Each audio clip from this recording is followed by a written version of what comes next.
আপনারা জানেন যে বাংলাদেশের সবচাইতে বড় সংস্কার যদি হয়ে থাকে সেটি হলো বাকশাল বিলুপ্ত করে বাংলাদেশে বহুদলীয় গণতন্ত্র প্রতিষ্ঠা কিন্তু শহীদ রাষ্ট্রপতি জিয়াউর রহমানের হাত দিয়েই হয়েছে। পরবর্তীতে সংসদীয় গণতন্ত্র ব্যবস্থা সেটিও দেশনেত্রী বেগম খালেদা জিয়ার হাত দিয়েই 1991 সালে একটি গণভোট হয়, তারপরে এটা প্রতিষ্ঠা লাভ পায়। তত্ত্বাবধায়ক সরকার ব্যবস্থাও কিন্তু বিএনপির হাত দিয়েই হয়েছিল।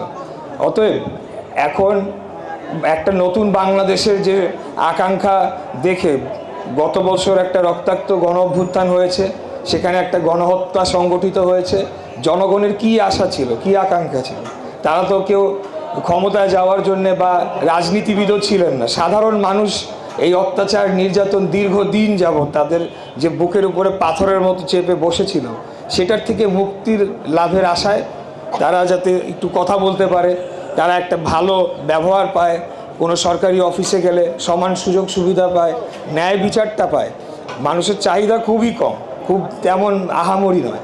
তা আমরা যে কথাটা বলতে চাই যে প্রথমেই আমরা বিগত 17 বছরে লক্ষ্য করেছি যে খুনি স্বৈরাচারী ফ্যাসিবাদী হাসিনার আমলে বাংলাদেশ রাষ্ট্রকে ইচ্ছা করে মুক্তিযুদ্ধের পক্ষের শক্তি বিপক্ষের শক্তি এই ধরনের কথাবার্তা বলে বিভাজিত করে রাখা হয়েছিল। এটা হলো তাদের সেই যারা সাম্রাজ্যবাদী শক্তি রয়েছে তাদের ডিভাইড অ্যান্ড রুল পলিসির একটা পলিসি ছিল, সেটা যে জাতিকে বিভক্ত করে আমাদের উপরে শোষণ নির্যাতন এবং আমাদেরকে একটা দাস রাষ্ট্র হিসেবে তাদের একটা স্টেট হিসেবে আমাদেরকে পরিণত করবে। 1971 থেকেও আমরা অনুপ্রেরণা নিব এবং অবশ্যই গত বছর যে এতগুলা মানুষ মাত্র 1 মাসের ব্যবধানে 1400-র অধিক ছাত্র জনতা, শিশু কিশোর বাচ্চা তারা জীবন দিয়েছে, এটা আমরা বৃথা যেতে দেব না।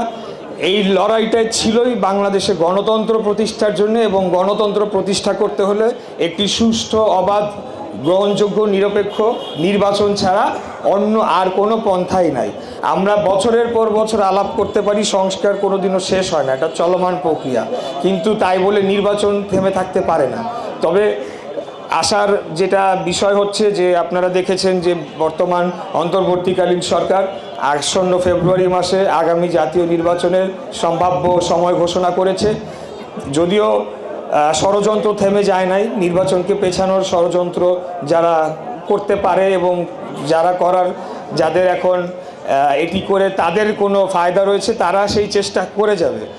পিআর হইলে এই সিস্টেমে কে কোন আসনে তাদেরকে প্রার্থী করা হবে এটা ওই এলাকার মানুষ জানবেই না। আপনাদের এখানে আসবে খাগড়াছড়ি থেকে, আমাকে পাঠাই দিবে রংপুরে, কেন্দ্র থেকে ঠিক করে দেওয়া হবে। এই ধরনের একটা মানে অবাস্তবযোগ্য ব্যবস্থার বাস্তবায়ন করার জন্যে এখনও তারা দাবি চালিয়ে যাচ্ছে।